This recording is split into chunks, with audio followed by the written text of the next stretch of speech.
昨天做春卷剩了一点饺子皮，那今天就用它做一个四喜福袋。先取一张饺子皮，刷上食用油，上边盖上一张，依次往上叠加10层。用擀面杖先从中间按压一下，再上下擀，最后擀的直径是17.5公分左右。擀好后，把它放在蒸屉内，水开后上锅蒸8分钟。再准备10来根韭菜或者是香菜，放在开水里边焯烫30秒备用。再准备几个大虾仁，给它切成小丁。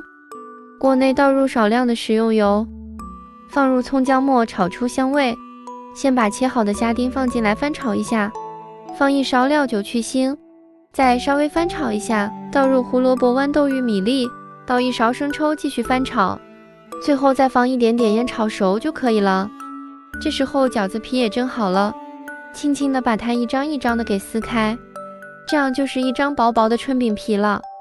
再拉上2勺刚才炒好的玉米粒，再把它给包起来，饼皮的褶子弄得稍微好看一点就行。再拿一根焯烫过的韭菜给它系起来，这样一个四喜福袋也就做好了。如果凉了，可以放锅里再蒸2分钟；如果不凉，就可以直接蘸着调料吃了。